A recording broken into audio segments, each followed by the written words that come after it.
संपूर्ण विश्वाला सुख शांती मानवता तथा दुःखमुक्तीचा आर्य संदेश देणारे विश्व शांतिदूत महाकारुणिक तथागत भगवान सम्यक संबुद्ध यांना त्रिवार अभिवादन करतो।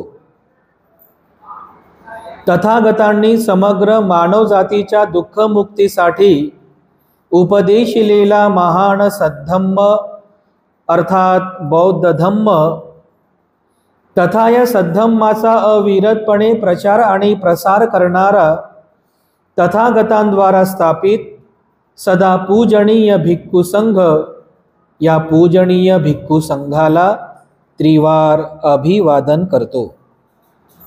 ज्यांच्या अथांग अमर्याद त्याग प्रभावामुळे या भारतभूमीला बुद्धभूमीचे रूप पुन्हा एकदा प्राप्त झालं, असे बौद्ध धम्माचे पुनरुद्धारक तुम्हा आम्हा सर्वांचे उद्धार करते प्रज्ञासूर्य बोधिसत्व डॉक्टर बाबासाहेब आंबेडकर यांच्या समग्र धम्मक्रांतीमध्ये जीवनाच्या शेवटच्या श्वासापर्यंत समर्पित राहू। आजच्या या मंगलमय प्रसंगी संघरत्न बुद्धविहार मयूर पार्क औरंगाबाद या ठिकाणी उपस्थित आपण सर्व धम्म उपासक धम्म उपासिका आपल्या सर्वांप्रती मी सर्वप्रथम अनंत मंगल कामना मंगल आशीष अर्पण करतो आणि आजच्या या वर्षावासकालीन धम्मदेसनेला सुरुवात करतो। उपस्थितांनो, प्राचीन बौद्ध राजांचा इतिहास या विषयाच्या अंतर्गत आपली प्रवचन मालिका आपण सुरू केलेली आहे। मागील धम्मदेसनेमध्ये आपण बौद्ध राजांपैकी जो पहिला राजा जो बुद्धांचा उपासक झाला, जो बुद्ध प्रमुख भिक्खू संघाचा पहिला दायक झाला, अशा राजा बिंबिसाराचा इतिहास आपण कालच्या धम्मदेसनेमध्ये बघितलेला आहे।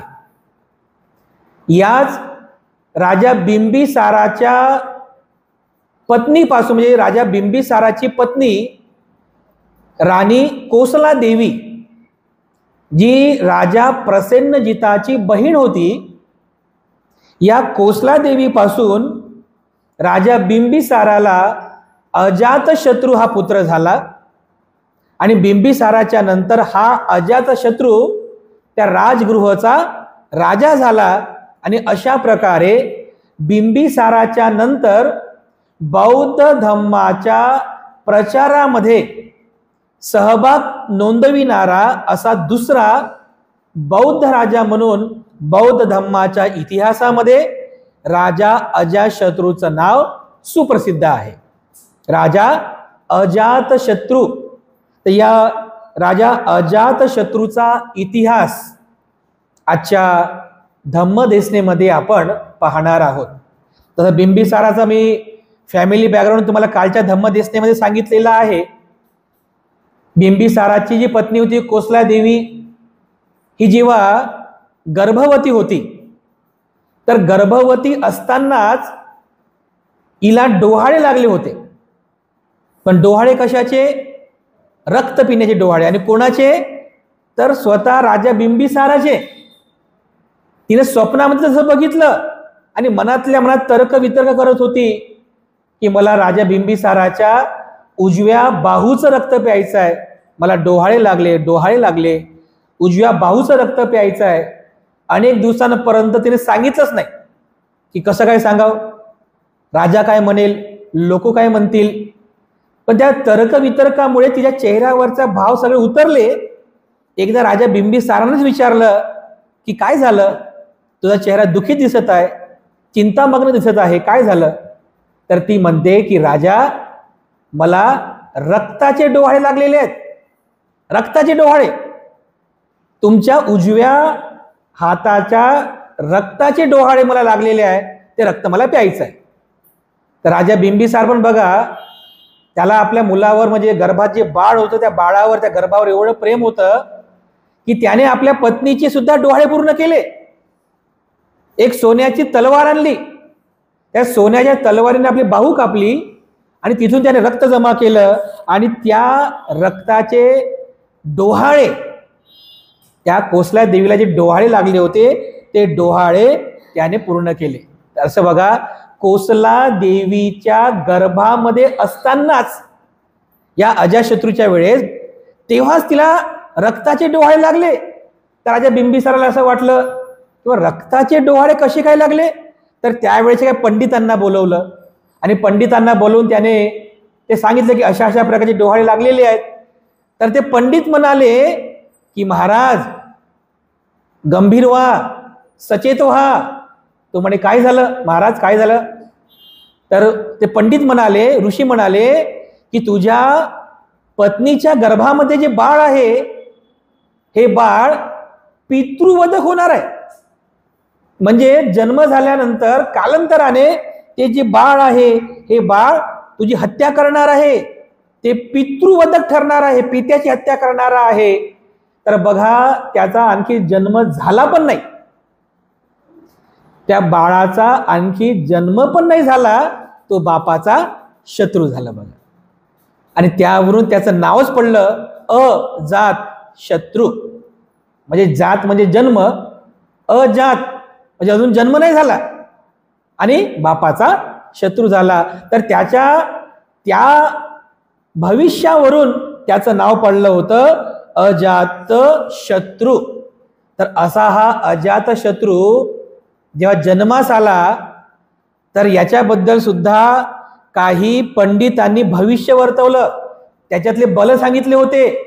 जरी अजातशत्रू राजा म्हणजे अजातशत्रू जो होता हा सुद्धा बापाप्रमाणे अत्यंत महत्वाकांक्षी होता. तर याच्याबद्दल असं सांगितलेलं आहे की या अजातशत्रू राजामध्ये 5 हत्तीचं बळ होतं. 5 हत्ती एवढं बळ या अजातशत्रू राजामध्ये होतं. आणि त्या काळात संपूर्ण भारत वर्षामध्ये केवळ काहीच असे मोजके लोक होते की ज्यांच्यामध्ये 5 हत्ती एवढं बळ होतं. त्याच्यापैकी हा एक अजातशत्रू राजा होता. 5 हत्ती एवढं बळ होतं त्याच्यामध्ये. दुसरं देवदत्त सुद्धा, त्या देवदत्तामध्ये पण 5 हत्ती एवढं बळ होतं. आणि भगवान बुद्ध तर होतेच, शक्तिवान भगवान बुद्ध होतेच. आणि जी माता विशाखा होती, असं म्हटलेलं आहे की माता विशाखा जी आहे ही सुद्धा हिच्यात 5 हत्ती एवढं बळ, शारीरिक बळ विशाखेमध्ये होतं. तर असे उल्लेख आलेले आहेत बघा. 5 हत्ती एवढं बळ या अजातशत्रू राजामध्ये होतं. आणि लहानपणापासूनच हा अजातशत्रू राजा अत्यंत म्हणजे क्रोधी स्वभावाचा होता. क्रोधी म्हणजे छोट्या छोट्या गोष्टीवर त्याला राग यायचा. त्याला म्हणतो आपण हट्टी स्वभावाचा, की मला हे करायचं आहे. हट्टी स्वभाव म्हणजे हे करणारच मी, मला हे पाहिजे तर मी ते घेणारच. हट्टी स्वभावाचा, क्रोधी स्वभावाचा, शीघ्रकोपी, छोट्या छोट्या गोष्टींवरून त्याला राग यायचा बघा. लहानपणापासूनच अत्यंत क्रोधी स्वभावाचा होता. तर बघा, असा हा महत्वाकांक्षी अजातशत्रू राजा जेव्हा भर तारुण्यामध्ये आला, तर तारुण्यामध्ये आल्यानंतर याच्याकडून म्हणजे जेव्हा तारुण्यामध्ये होता तर सर्वात प्रथम भिक्खू संघातला एक जो देवदत्त भिक्षू होता, या देवदत्त भिक्षूने या अजातशत्रू राजाला फितवलं, त्याला लालसा दाखवली. असं म्हणतात की देवदत्त जो होता तो जरी विलन आहे, बुद्धाचा विरोधक जरी असला, पण असं म्हटलेलं आहे की या देवदत्तामध्ये सुद्धा 5 हत्ती एवढं बळ होतं. 5 हत्ती एवढं बळ या देवदत्तामध्ये होतं. आणि हा देवदत्त वृद्धी बलात सुद्धा संपन्न होता. जे बल बुद्धांमध्ये असते ते वृद्धी बलाचं बल बघा, ते सुद्धा या देवदत्तामध्ये होतं. तर असं म्हटलेलं आहे म्हणजे देवदत्त तर बालपणापासूनच बुद्धाचा विरोध करायचा. आणि बुद्धानं जो संघ स्थापन केला त्या संघाचा मी म्हणजे गणाचार्य झालो पाहिजे म्हणून त्याची महत्वाकांक्षा होती. पण त्याची महत्वाकांक्षा पूर्ण होऊ शकली नाही. तर त्याने बघितलं की अरे, हा जो अजातशत्रू राजा आहे ना, अजातशत्रू कुमार, हा अत्यंत महत्वाकांक्षी आहे. याला जर आपण थोडंसं असं फितवलं, म्हणजे आपण जर याला शब्दाच्या मोहामध्ये पाळलं, तर हे आपलं काम करू शकते. तर बघा, वृद्धी बलाने असं म्हटलेलं आहे की हा देवदत्त वृद्धी बलाने त्याच्या रंगमहलामध्ये प्रवेश करतो मध्यरात्री, आणि प्रवेश करून तो झोपेमध्ये असतो, त्याला उठवतो. तर उठल्याबरोबर त्या देवदत्ताला पाहून हा थोडासा भीतो, अजातशत्रू कोण आलं म्हणून.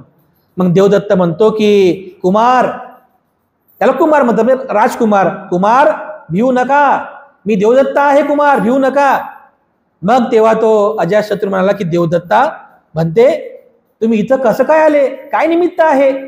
तर देवदत्त अजातशत्रूला म्हणतो की कुमार, तुमचे पिता आता वृद्ध होत आहेत, आणि जोपर्यंत ते मृत्यूला प्राप्त होणार नाही तोपर्यंत तुम्ही राजे होऊ शकत नाही, तुम्हाला राज्याभिषेक होऊ शकत नाही. जर तुम्हाला राजा व्हायचं असेल तर तुम्ही त्यांचं म्हातार होण्याची वाट पाहू नका, त्यांच्या मरण्याची वाट पाहू नका. ताबडतोब तुम्ही काय करा, तुमच्या पित्याला राजगादीवरून निष्कासित करा, आणि त्या राजगादीवरती तुम्ही स्वतः आसनस्थ व्हा. असं त्याचे कान भरवतो बघा. आता अजातशत्रू कुमार असतो, तारुण्यामध्ये असतो, त्याला समजत नाही की आपल्याला हा फितवत आहे, आपल्याला हा म्हणजे अकुशल कर्माकडे नेत आहे. तर असं म्हणतात की अजातशत्रू राजाने त्याच रात्रीला, देवदत्ताने ज्या दिवशी रात्री बोलली, म्हणजे रात्रीला जी चर्चा झाली त्याच रात्रीला तो पिता बिंबिसाराच्या महलामध्ये गेला पित्याला मारण्यासाठी. पण सैनिक असल्यामुळे तो पित्याला मारू शकला नाही. तर तसंच तो रिकाम्या हाताने परत आला. पण त्याच्या मनामध्ये घर करून बसलं होतं की आपल्याला पित्याला मारायचं आहे, राजा व्हायचा आहे. तर त्याने आपली ती इच्छा अखेर पूर्ण केलीच बघा. राजा बिंबिसाराने सुद्धा ओळखलं. राजा बिंबिसाराने स्वतः निवृत्ती घेतली की ठीक आहे बेटा, तुला राजा बनायचं आहे ना, ठीक आहे. त्याने स्वतः निवृत्त झाला आणि पोराला राजगादीवरती बसवलं. पण देवदत्ताला हे पाहिजे नव्हतं ना. तर देवदत्ताने पुन्हा राजा झालेला अजातशत्रूचे कान भरले.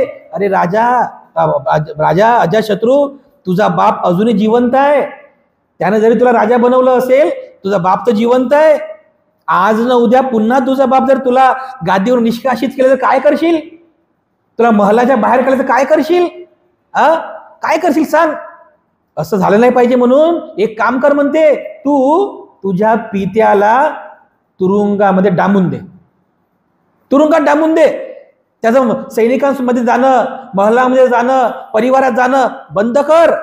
देवदत्ताने पुन्हा कान भरले बघा अजातशत्रूचे. तर हा जो अजातशत्रू जो होता, या अजातशत्रूने देवदत्ताचं ऐकून आपल्या पित्याला तुरुंगामध्ये डांबलं. काही दिवस तर ते होतं तसं, तुरुंगामध्ये राहिला बघा बिंबिसार. तर तुरुंगामध्ये त्याचे हाल केले अजातशत्रूने, म्हणजे सख्या मुलाने हाल केले त्याचे. त्याला जे जेवण मिळायचं ते जेवण सुद्धा त्याने बंद केलं. बिलकुल जेवण देऊ नका बापाला, असं उपाशी पोटी राहूनच तो मेला पाहिजे म्हणून. द्वेष बघा ना, त्या देवदत्ताने किती द्वेष पेरला होता अजातशत्रूच्या मनामध्ये आपल्या पित्याबद्दल. तर त्याला उपाशी ठेवलं, त्याला जेवण दिलं नाही. तर बघा, त्याची जी पत्नी होती म्हणजे कोसला देवी, बिचारी पत्नी, शेवटी काही जरी झालं तरी तिचा तो पती होता ना. तर ती काय करायची, ती अशी लपून आपल्या पदरामध्ये, आपल्या साडीच्या पदरामध्ये लपून ती बिंबिसाराला जेवण घेऊन जायची त्या जेलमध्ये, त्या तुरुंगामध्ये. सैनिकांना समजलं, ते सुद्धा बंद केलं. तर मग प्रेम बघा त्या कोसला देवीचं बिंबिसारावरती, आपल्या पतीवरती प्रेम किती होतं. तर साहित्यामध्ये असं सांगितलेलं आहे की ही कोसला देवी आपल्या पूर्ण छातीला मध लावायची, पूर्ण छातीला मध लावायची, आणि मग तशा अवस्थेमध्ये ती तुरुंगामध्ये जायची. सैनिक तिला बघायचे, काही पण अन्न नाही आहे, ठीक आहे जा. आणि मग ते छातीवरचं जे मध होतं ते मध चाटून तो बिंबिसार राजा आपली भूक भागवायचा बघा. पण अजातशत्रूला हे पण समजलं की माझी आई अशा अशा प्रकारे म्हणजे शरीराला मध लावून ती तुरुंगात जाऊन बिंबिसाराला ते मध खाऊ घालते, तर त्याने आईचंही जाणं बंद केलं बघा, कोसला देवीचं. तिलाही बंदी घातली की बिलकुल कोणाला जाऊ द्यायचं नाही.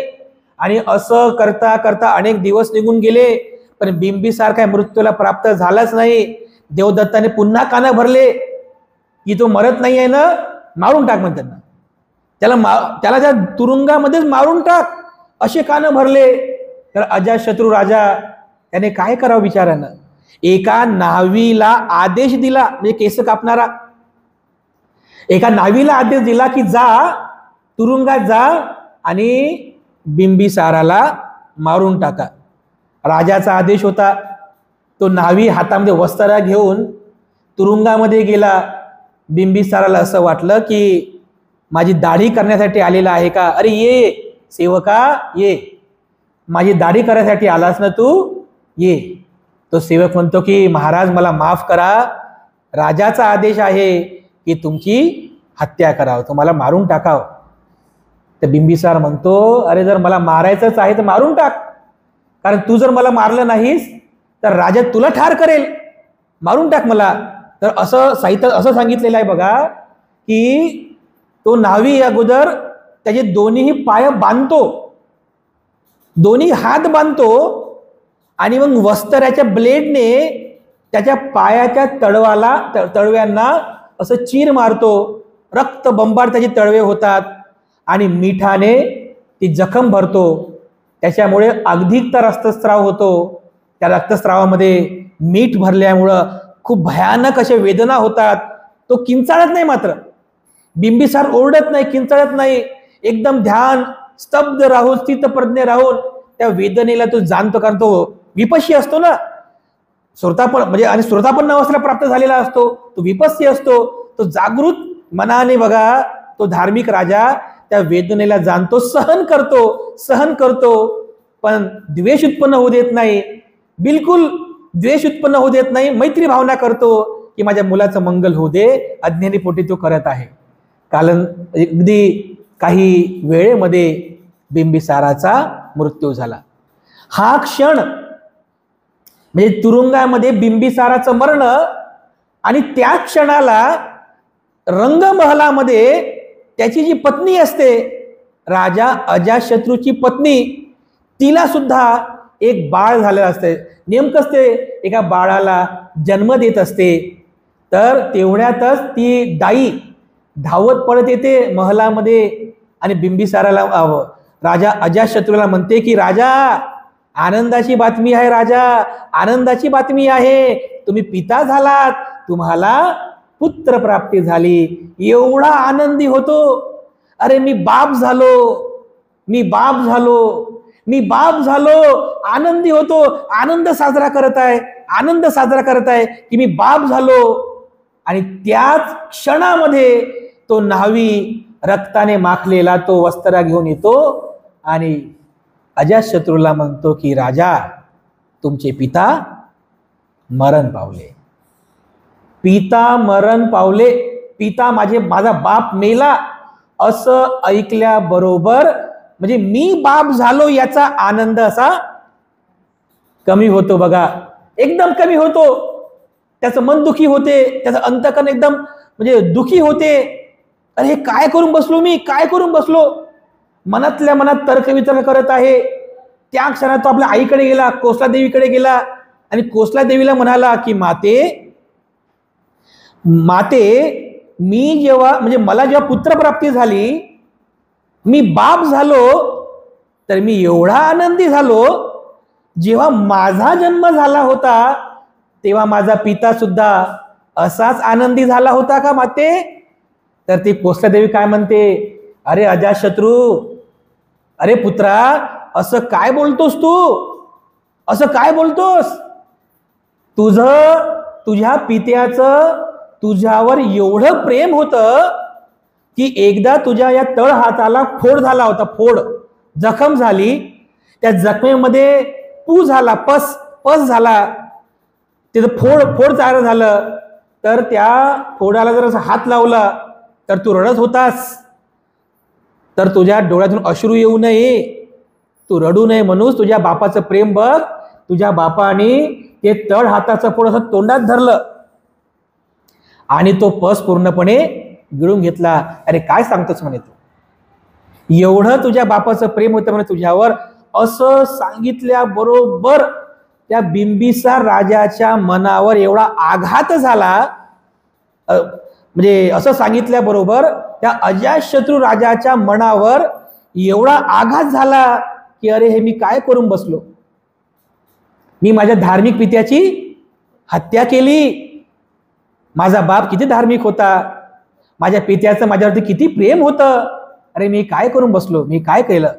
मनातल्या मनात त्याच्या ते म्हणजे पितृ हत्येचं ते दुःख, ते शैल्य त्याला बोचत होतं. एवढंच काय, इथं एक पित्या हत्याचं त्याचं एक कर्म झालंच, पण देवदत्ताने सुद्धा त्याच्या करवी बुद्धांना पण मारण्याचा प्रयत्न केला होता.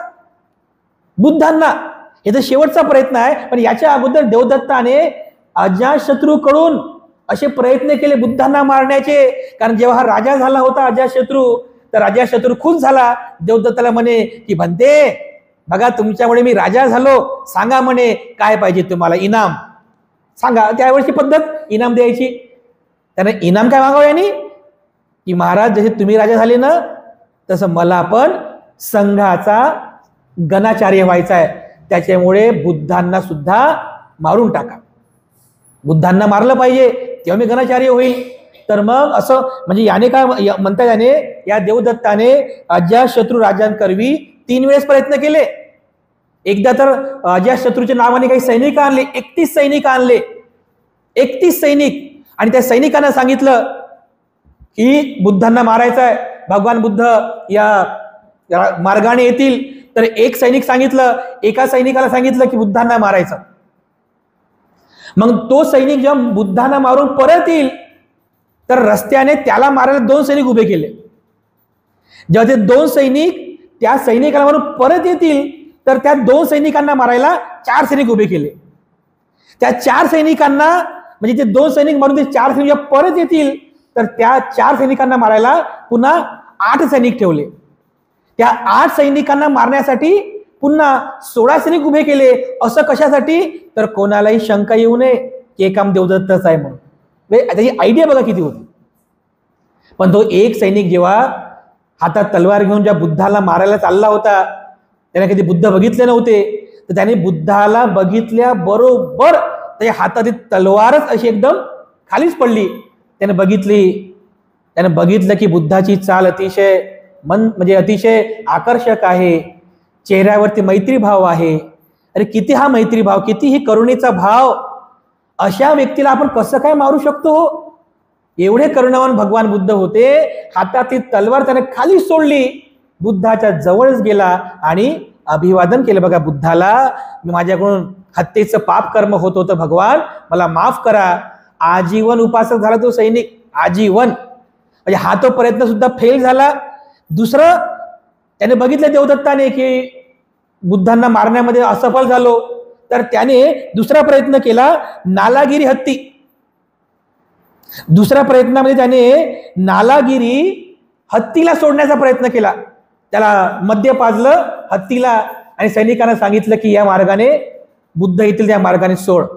तो मद्यधुंद झालेला हत्ती जोरात पळत चालला बुद्धाच्या दिशेने. सैरावर लोक पळाले, भिक्षू सुद्धा पळाले. अरे पण भगवान बुद्ध, त्यांना माहीतच नव्हतं त्या लोकांना, ते देवदत्ताला सुद्धा, की माणसंच काय, अरे प्राणी सुद्धा भगवान बुद्धांना शरण गेले, प्राणी सुद्धा. तर बघा किती म्हणजे बुद्धाचं ते मैत्रीचं बल, करुणेचं बल. तो मद्यधुंद झालेला अक्रार विकरार नालागिरी हत्ती जेवढ्या जोराने पळत भगवान बुद्धाच्या दिशेने येत आहे, तेवढ्याच वेगाने फटकन थांबला बुद्धाच्या जवळ. सावलीच्या अंतरावरती समोरचे दोन्ही गुडघे त्याने टेकवले आणि सोंडेने भगवान बुद्धांच्या पायांना स्पर्श केला. हत्ती सुद्धा शरण गेला. किती सुंदर ती कथा आहे, नालागिरी गजवरंग अतिमत्त भूतंग. हा सुद्धा प्रयत्न फेल झाला. आणि एकदा तर त्याच बृहदकूट पर्वतावरून देवदत्ताने दगड, असे मोठं दगड, म्हणजे या दगडाला 5 लोक सुद्धा हलवू शकत नाही. 5 हत्तीचं बळ होतं त्याच्यामध्ये. एकट्यानेच तो दगड बुद्धाच्या दिशेने फेकला. तो दगड दुसऱ्या दगडावरती आटपला, म्हणजे आपटला जोरात. त्याचे 2 तुकडे झाले. तो तुकडा दुसऱ्या तुकड्यावरती गेला. असं करत करत करत करत छोटासा तुकडा भगवान बुद्धांच्या पायाला लागला होता. आणि पायाला लागल्यामुळे थोडंसं रक्त निघालं. तेव्हा जीवकाने, म्हणजे राजवैद्य जीवकानेच भगवान बुद्धांची मलमपट्टी केली होती. पण जेव्हा हे सगळं झालं, पण नालागिरी हत्तीचं प्रकरण झाल्यानंतर जेव्हा सगळ्या जनतेला समजलं की अरे हे बुद्धांना मारण्यासाठी या नालागिरी हत्तीला देवदत्ताने मध्ये पाजलं, देवदत्ताने बुद्धांना मारण्याचा प्रयत्न केला, सगळे लोक थू थू करू लागले देवदत्तावरती. मग देवदत्ताने असं का केलं? अरे अजातशत्रूने देवदत्ताला परवानगी दिली, तर सगळी जनता, सगळे लोक देवदत्ताला आणि अजातशत्रू राजाबद्दल थू थू करत होते, अर्वाच्य बोलत होते, शिव्या देत होते की कसा हा राजा बुद्धांना मारतोय, कसा हा राजा, कसा हा देवदत्त बुद्धांना मारतोय. सगळे लोक देवदत्ताबद्दल वाईट बोलत आहेत. तेव्हा देवदत्ताला समजलं की अरे हे बरोबर नाही केलं आपण.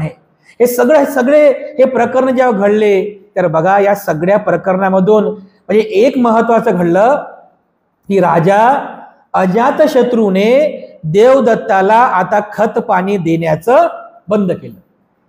बिलकुल त्याचा लाड बंद केला, देवदत्ताचं ऐकणं बंद केलं. एवढंच काय, त्याला निष्कासित करून टाकलं राजगृहामधून. तू इथून निघून जा, नाहीतर लोक तुलाच मारतील, तुम्ही इथून निघून जा.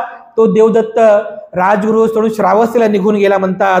आणि हा अजातशत्रू तेव्हापासूनच म्हणजे एकदम दुखी राहायचा. बघा हे सगळं मॅटर झाले, हे सगळे प्रकरण झाले, पित्याची हत्या झाली आणि त्याच्यामुळे ते मन त्याचं अतिशय दुखी होतं, उद्विग्न होत होतं की काय करावं, अशांत झालं मन. बघा, तर असा हा देवदत्त राजा या सगळ्या घटनांमुळे जेव्हा दुखी होतो, कष्टी होतो, तर कार्तिक पौर्णिमेच्या रात्रीला कार्तिक पौर्णिमा बघा, पौर्णिमा असते, आकाशामध्ये तारे चमकत असतात, सुंदर रात्र असते, पण बिचारा हा दुखी असतो. सगळे मंत्री म्हणतात की राजा काय झालं, तुम्ही का दुखी आहात ना? तर जीवक म्हणतो, तो जो राजवैद्य जीवक आहे तो म्हणतो की राजा काय झालं? तर हा म्हणतो की माझं मन अतिशय अशांत आहे, मला कोणाचा जरी समागम करायचा आहे, सत्संग करायचा आहे, मला एखाद्या सत्पुरुषाचा संग करणे, त्याला सत्संग म्हणतात. एखाद्या महापुरुषाचा मला सत्संग पाहिजे की ज्या महापुरुषाच्या संगतीमुळं मला शांती मिळेल, मला सुख मिळेल. असं कोण आहे? तर जीवक म्हणतो की महाराज काळजी करू नका, माझ्या आम्रवनामध्ये भगवान बुद्ध 1250 भिक्खूंसोबत विहार करत आहेत. चला महाराज, बुद्धाचा सत्संग करा, नक्की तुम्हाला मानसिक शांती सुख लाभेल. चला महाराज. तर जीवकाच्या मागे मागे जिथपर्यंत रथाने जाता येईल तिथपर्यंत रथाने गेला आणि मग रथाच्या खाली उतरला आणि जीवकाच्या मागे असा दबक्या पावलाने जात होता. रात्रीची वेळ होती, दबक्या पावलाने जात होता. तर जसं तो त्या आम्रवनाच्या प्रवेशद्वाराजवळ गेला, तर त्याने सांगितलं जीवकाला, थांबला, जीवका थांब, खरं सांग म्हणे, खरं सांग, तू मला भगवान बुद्धांच्याच कडे घेऊन जात आहे ना, की कुठे दुश्मनाकडे घेऊन चालला? खरं सांग. जीवक म्हणाला, महाराज तुमचं मन भीतीयुक्त आहे म्हणून तुम्हाला असं वाटत आहे. महाराज मी तुम्हाला दुश्मनाकडे घेऊन जात नाही आहे, अंतपुरामध्ये या, आतमध्ये या, भगवान बुद्ध विराजमान आहेत. तर तो आतमध्ये जातो, आतमध्ये एवढी शांतता असते, म्हणजे त्या शांतीचा तो अनुभव घेतो, एवढी शांती असते बघा तिथे. म्हणजे 1250 भिक्षू असतात, पण टाचणी पडल्याचाही तिथे आवाज होत नाही, एवढी शांती असते. मनातल्या मनात विचार करतो, अरे किती शांती आहे या ठिकाणी, किती शांती आहे. अशीच शांती जर माझा पुत्र उदयभद्रला मिळाली तर त्याचं किती भलं होईल, असं मनातल्या मनात विचार करतो. आणि समोर जाऊन जिथे भगवान बुद्ध बसलेले असतात, भगवान बुद्धांना हात जोडतो, अभिवादन करतो आणि बुद्धांना अभिवादन करून भगवान बुद्धांना विचारतो की भगवान, माझ्या मनामध्ये काहीतरी खंत आहे, माझ्या मनात काही प्रश्न आहेत, तर आपली जर आज्ञा असेल तर मी तुम्हाला प्रश्न विचारू का भगवान? तर बघा, त्यावेळेस तो प्रश्न विचारतो, म्हणजे भगवान बुद्धांना तो प्रश्न विचारतो आणि भगवान बुद्ध त्याच्या प्रश्नाचं समाधानकारक उत्तर देतात, तो उपदेश करतात. त्याच बुद्धाने अजातशत्रूला केलेला जो उपदेश आहे त्या काळात, त्या वेळेला, त्या उपदेशाला म्हणतात श्रामान्य फल सुत्त. दीघनिकामध्ये दुसरं सुत्त आहे बघा, खूप मोठं सुत्त आहे. सामान्य फल सुत्ताचा उपदेश करतात बुद्ध त्याला, की कशा पद्धतीने एक व्यक्ती श्रमण बनल्यानंतर त्याला कशा पद्धतीचा लाभ होतो त्याच्यावरती तो उपदेश आहे. खूप सविस्तर उपदेश आहे बघा, ते इथे वेळ अभावी सांगता येणार नाही, पण शॉर्ट मध्ये सांगतो की हा राजा बुद्धांना विचारतो की भगवान, आमच्या राज्यामध्ये शिल्पकर्मी आहेत, मिस्त्री आहेत, त्याच्यानंतर रंगकर्मी आहेत, हे सगळे लोक त्यांची कामं करतात, त्यांना पैसा मिळतो, पैसा घेऊन ते आपलं स्वतःचं पोट भरतात, त्यांच्या मेहनतीचं फळ त्यांना याच जीवनामध्ये मिळते. तर मग तुमचे जे श्रमण आहेत, तुमच्या श्रमणांना सुद्धा त्या श्रमण जीवनाचं फळ याच जीवनामध्ये मिळते का भगवान, की पुढच्या जन्मामध्ये मिळते? तर भगवान म्हणतात की महाराज, समजा तुमचा जर एखादा सेवक आहे, त्या सेवकाने शिरोमुंडन केलं, दाढी केली, शिरोमुंडन केलं आणि तो जर भिक्षू झाला, भिक्षू झाल्यानंतर तो ध्यान मनन चिंतन करतो, शिलाचं पालन करतो, सदाचाराचं आचरण करतो, तो श्रोतापन्न झाला, सकृदागामी झाला, अनागामी झाला, अरहंत झाला, तर मग तुमच्या मनामध्ये असा विचार येईल का महाराज, की त्याने आता चिवर सोडायचं, पुन्हा माझ्याकडे येऊन माझी सेवा करायची? तर तो काय म्हणतो, नाही भगवान, असं मी म्हणू शकत नाही, कारण तो अरहंत झालेला आहे, तो दुःखमुक्त झाला भगवान. उलट मी तर त्याला अभिवादन करेल, त्याला भोजन दान चिवर दान देईल भगवान, पण त्याने माझ्याकडे येऊन पुन्हा चिवर सोडून माझी सेवा करावी असं भगवान म्हणणार नाही. भगवान, हेच तर फळ आहे म्हणे महाराज, बघा बरोबर, हेच तर फळ आहे, चिवर घेतल्यानंतरच हेच फळ याच जीवनामध्ये मिळते भगवान, महाराज हेच फळ आहे. म्हणजे हा अशा प्रकारचा एक महाश्रमण्य फल सुत्ताचा उपदेश भगवान बुद्ध त्या अजातशत्रू राजाला करतात आणि त्या उपदेशामुळे त्याचं मन एवढं शांत होते, त्याच्या मनाला एवढी सुख शांती लाभते बघा, तेव्हापासून तो बुद्धाचा अग्र उपासक होतो बघा. तेव्हापासून ते अजातशत्रू भगवान बुद्धांचा उपासक झाला, परंतु भगवान बुद्धांच्या म्हणजे ते सगळं सामान्य फलसुत्त झालं, तो निघून गेला. तर भगवान बुद्ध त्या जमलेल्या भिक्षूंना म्हणतात की भिक्षूंनो, हा जो अजातशत्रू राजा आहे, याने जर त्याच्या धार्मिक पित्याची हत्या केली नसती तर या ठिकाणी बसल्या ठिकाणी तो श्रोतापन्न झाला असता. हे बुद्धाने ओळखलं, पण केवळ आपल्या पित्याची हत्या केल्यामुळे तो या जन्मामध्ये दुःखमुक्त होऊ शकत नाही. कारण याला गौर कर्म म्हणतात. गौर कर्म म्हणजे काय, तर गौर कर्म असे आहेत की त्या कर्मापासून त्याची सुटका नाही, तो व्यक्ती दुःखमुक्त होऊ शकत नाही. कोणते गौर कर्म? असे 5 गौर कर्म सांगितलेले आहे. एक, आईची हत्या करणे. दुसरं, बापाची म्हणजे पित्याची हत्या करणे. तिसरं, दुःखमुक्त जे अरहंत आहेत, अरहंत भिक्षूची हत्या करणे. चौथं, बुद्धाचं रक्त काढणे. आणि 5वं, संघामध्ये फूट पाडणे. याला 5 प्रकारचे गौर कर्म म्हटलेलं आहे. आणि या गौर कर्मामध्ये जर कोणाकडून घडलं, तो व्यक्ती कधीच दुःखमुक्त होऊ शकत नाही. हे 5ही गौर कर्म देवदत्ताने केले होते. यापैकी एक गौर कर्म स्वतः अजातशत्रूने पण केलं होतं. म्हणून भगवान बुद्ध म्हणतात की भिक्षूंनो, यानंतर आपल्या धार्मिक पित्याची हत्या केली नसती तर बसल्या ठिकाणी बघा श्रोतापन्न झाला असता. तर बुद्धाने त्याला तसं ओळखलं होतं बघा, पण तो उपासक झाला. तेव्हापासून त्याने पुढील संपूर्ण जीवन भगवान बुद्धाच्या धम्माचं आचरण केलं, प्रचार प्रसार केला. बुद्धांच्या महापरिनिर्वाणाच्या नंतरही, मी तुम्हाला जो इतिहास सांगितलेला आहे, की भगवान बुद्धांच्या अस्थींवर म्हणजे जे 8 भाग झाले होते, त्या 8 बुद्ध अस्थींपैकी एक अस्थी या अजातशत्रू राजाला सुद्धा प्राप्त झाल्या होत्या. तर याने अजातशत्रू राजाने त्याच बुद्ध अस्थींवर राजगृहामध्ये एक भव्य बुद्ध अस्थि स्तूपाची निर्मिती पण केली. पण आज हा इतिहास तर खरा आहे की अजातशत्रूने स्तूप निर्माण केला होता, पण आता तो स्तूप कुठं आहे त्याचा अजून काही पत्ता लागलेला नाही. कदाचित तो स्तूप जमिनीखाली गडप झाला असेल, असं होऊ शकते की जमिनीखाली गडप झाला असेल किंवा त्याला तोडण्यात आलं असेल, असं काही झालं असेल, पण तो इतिहास अजूनपर्यंत स्पष्ट झाला नाही, त्याचं काही उत्खनन पण झालं नाही. पण इतिहास मात्र आहे की राजगृहामध्ये अजातशत्रूने बुद्ध अस्थींवरती भव्य स्तूपाची निर्मिती केली होती. सोबतच जी पहिली धम्मसंगीती झाली कुठे? राजगृहामध्ये, वैभार पर्वतावर, सप्तपर्णी गुफेमध्ये.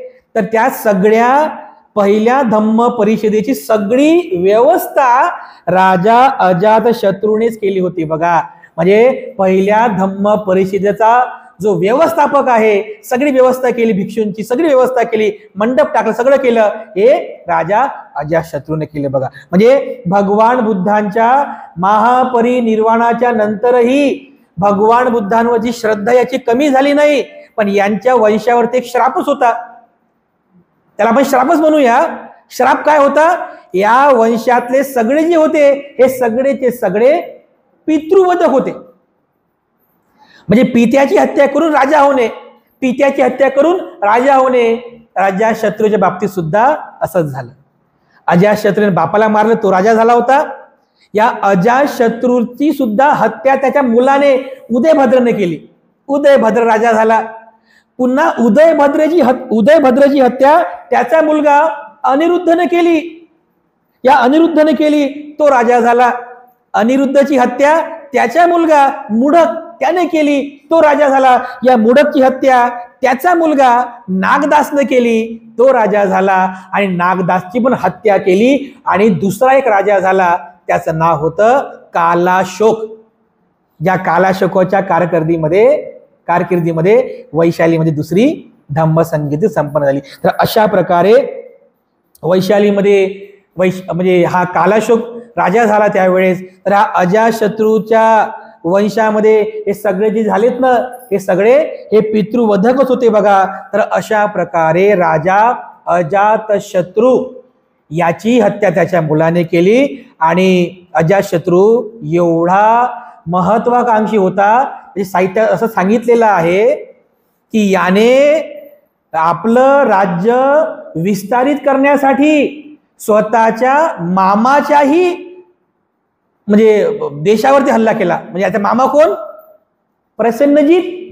याची आई कोसला देवी आणि कोसला देवीचा भाऊ राजा प्रसन्नजीत श्रावस्तीचा. तर स्वतःच्या म्हणजे मामाच्याही प्रदेशावर त्याने हल्ला केला. आणि त्यावेळेस बिचारा हा जो प्रसन्नजीत राजा होता, हा म्हणे भांजे, म्हणजे हे मामे भांजे ना एकमेकाचे, यालाही वाईट वाटलं की आपण मामा असूनही, माझा भासा असूनही याने माझ्यावरती आक्रमण केलं. परंतु बघा, जरी याने प्रसन्नजिताचा राग करून त्याच्यावरती आक्रमण केलं, पण एवढा हा सुसंस्कारी पण होता. असं म्हटलेलं आहे की प्रसेनजीत राजाचा एक महामंत्री होता, त्याचं नाव होतं दीर्घकारायन. या दीर्घकारायनने छट कपल करून राजा प्रसन्नजिताला पायउतार केलं आणि त्याच्या मुलाला राजा बनवलं आणि या प्रसन्नजिताला महलाच्या बाहेर काढलं, प्रवेशद्वाराच्या बाहेर काढलं म्हणतात. त्याला कोणी खाऊ पिऊ दिलं नाही, तर उपाशी राहून राहून राहून हा प्रसन्नजित राजा मरण पावला. याच्या त्या म्हणजे बॉडीला, या प्रसन्नजिताच्या त्या शवाला कोणी हात लावायला तयार नव्हतं. हा अजातशत्रू बघा, जरी हा रागी एक क्रोधी असला तरी अजातशत्रूला जेव्हा समजलं की माझा मामा म्हणजे प्रसन्नजित जो होता, राजा प्रसन्नजित, तो बिचारा मेला, तर तिथून तो प्रदेशात जातो आणि धार्मिक अनुष्ठानाप्रमाणे राजा प्रसन्नजिताचा अंतिम संस्कार विधी करतो बघा. म्हणजे जरी हा क्रोधी असला पण तेवढा तो संस्कारी पण होता, ते सगळे संस्कार त्याने पूर्ण केले. बुद्धांवर ज्याची जेव्हा श्रद्धा निर्माण झाली, तर जेव्हा भगवान बुद्धांचं महापरिनिर्वाण होणार होतं, तर त्याची सुरुवात बुद्धाच्या शेवटच्या जीवन प्रवासाची सुरुवात या राजगृहापासूनच झालेली आहे. आणि जेव्हा भगवान बुद्ध राजगृहामध्ये होते, शेवटचा जीवन प्रवास त्याचा सुरू होता, तेव्हा राजा अजातशत्रूने आपला एक मंत्री, त्याचं नाव होतं वर्षाकार, त्या वर्षाकाराला पाठवलं की जा भगवान बुद्धांकडे जा आणि भगवान बुद्धांना सांग की राजा अजातशत्रू हा वज्जी लोकांवर आक्रमण करणार आहे, तर वज्जी लोकांना जिंकता येईल का? तर हा वर्षाकार ब्राह्मण गेला, भगवान बुद्धांना भेटतो आणि भगवान बुद्धांना म्हणतो की भगवान, अजातशत्रूनं सांगितलेलं आहे की वज्जींवरती आक्रमण करणार आहे, तर आक्रमण केल्यानंतर तो जिंकू शकेल की नाही? त्या भगवान बुद्ध बाजूला उभे असलेल्या आनंदाला जवळ बोलवतात आणि त्या आनंदाला सांगतात की आनंदा, मी एके समयी वैशालीमध्ये असताना या वज्जी लोकांना सप्त अपरिहानीय धम्माचा उपदेश केला होता. 7 प्रकारचे अपरिहानीय धम्म, असे 7 धर्माचा उपदेश आहे. जो कोणत्या समाज या 7 धर्माचं आचरण करेल, अपरिहानीय, त्याची कधी हानी होणार नाही, त्याला कोणी जिंकू शकणार नाही. कोणते कोणते? जोपर्यंत तुम्ही लोक एका ठिकाणी येता, एका ठिकाणी येऊन एक मुखाने चर्चा करता, एका ठिकाणी येऊन एक चर्चा करून एक मुखाने एक निर्णय घेता, तुमच्या समाजातील स्त्रियांचं रक्षण करता, तुमच्या समाजातील बुद्ध विहार किंवा जे चैत्य आहे त्याचं रक्षण करता, वृद्धांचा लहानांचा आणि वृद्धांचा सांभाळ करता, तुमच्या प्रदेशामध्ये येणाऱ्या जे अरहंत आहेत, पंडित आहेत, ऋषी आहेत, त्याचा सन्मान करता, तोपर्यंत वज्जींवर कोणीही आक्रमण करू शकत नाही, त्यांना कोणी जिंकू शकत नाही, असं बुद्धाने सांगितलं. तो वर्षाकार ब्राह्मण अजातशत्रूकडे गेला. राजा म्हणे, भगवान बुद्ध तर असं म्हणत आहेत म्हणे की वज्जींवर आक्रमण करून फायदा नाही, कारण वज्जी लोक 7 अपरिहानीय धम्माचं आचरण करतात, त्यांना कोणी हरवू शकत नाही. तर असं म्हटलेलं आहे की अजातशत्रूने त्याच वर्षाकार ब्राह्मणासोबत एक आयडिया लढवली. आयडिया अशी की त्याला नाटक केलं, त्याला निष्कासित केलं महलामधून. त्या वर्षाकार ब्राह्मणाला, तो ब्राह्मण सरळ गेला त्या वज्जींकडे रडून रडून असं नाटक केलं, रडायचं नाटक केलं, हात जोडले. वज्जींनो म्हणे, मला अजातशत्रू राजाने महलातून बाहेर काढलं म्हणे, मला तुमच्यासोबत राहू द्या. वज्जींना वाटलं बिचारा रडत आहे, राहा आमच्या सोबत. तर मग तो राहू लागला. तेव्हा जे वज्जी लोक ज्या मीटिंगला बसायचे ना, तर हा काय करायचा, ते लोक असे गोल राऊंड करून मीटिंगला बसायचे, तर त्या वज्जींच्या मागे बसायचा हा वर्षाकार ब्राह्मण. आणि मग मागे बसल्यानंतर तो जो वज्जी होता, ते जे लोक त्याच्या कानाजवळ असं जायचं मागून, असं असं जणू काही त्याच्या कानामध्ये काहीतरी सांगत आहे, पण त्याला समजू नये अशा पद्धतीनं त्या माणसाला असं कानाजवळ जायचं, असं पुटपुट करायचं, बसून जायचं. ते पुढचे माणसं पाहायचे, अरे ह्या वर्षाकाराने कानात काहीतरी सांगितलं वा. मीटिंग झाले की विचारायचे, अरे त्या वर्षाकार ब्राह्मणानं तुझ्या कानात काय सांगितलं, याला काहीच माहित नाही ना. ते म्हणायचं, नाही मला काहीच सांगितलं नाही, काहीच माहिती नाही. दुसरी मीटिंग झाली, मग दुसऱ्या वज्जीच्या कानाजवळ असं पुटपुट करायचं, पुन्हा बसायचं. मीटिंग झाली की पुन्हा लोक विचारायचे, काय सांगितलं, विचारा काय म्हणणार आहे हा, काहीच सांगितलं नाही. म्हणजे हळूहळू त्यांच्या मनात एकमेकांप्रती शंका उत्पन्न केली, आणि शंका उत्पन्न झाली. जेव्हा सगळे वज्जी लोक एकमेकांप्रती शंका घेऊ लागले, एकमेकांचा द्वेष करू लागले, तेव्हा म्हणाला वर्षाकार ब्राह्मण म्हणाला, राजा बिनधास्त आक्रमण करा, आता काही टेन्शन नाही. सहजरित्या आक्रमण झालं, सहज वज्जी प्रदेश जिंकून घेतला. बघा, म्हणजे सांगायचं तात्पर्य हे आहे की अजातशत्रू किती हुशार होता बघा, हे तुमच्या लक्षात येईल. तर अशा प्रकारे बघा, हा अजातशत्रू राजा होता. अजातशत्रू राजा भगवान बुद्धांचा नंतर कट्टर उपासक सुद्धा झाला. तर भगवान बुद्धांचं जेव्हा महापरिनिर्वाणाचा तो प्रवास सुरू झाला, राजगृहापासून भगवान बुद्धांनी प्रवास सुरू केला.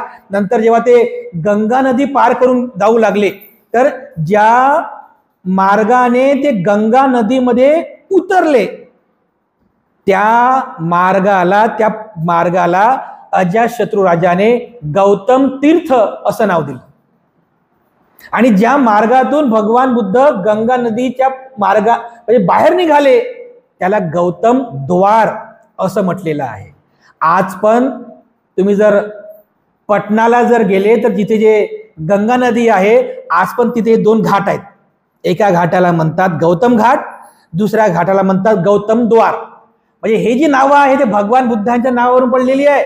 हा राजा अजातशत्रू यानेच ही नाव दिलेली आहेत. बघा इतिहासामध्ये अजरामर झालेला आहे. तर अशा प्रकारे हा राजा अजातशत्रूचा हा सर्वात मोठा जो इतिहास आहे आपण या ठिकाणी बघितलेला आहे. तर सरते शेवटी आपल्या सर्वांप्रती मी पुनश्च एकदा मंगल कामना अर्पण करतो आणि अधिक न बोलता आपल्या सर्वांप्रती मंगल कामना अर्पण करून आजची धम्मदेसना या ठिकाणी समाप्त करतो.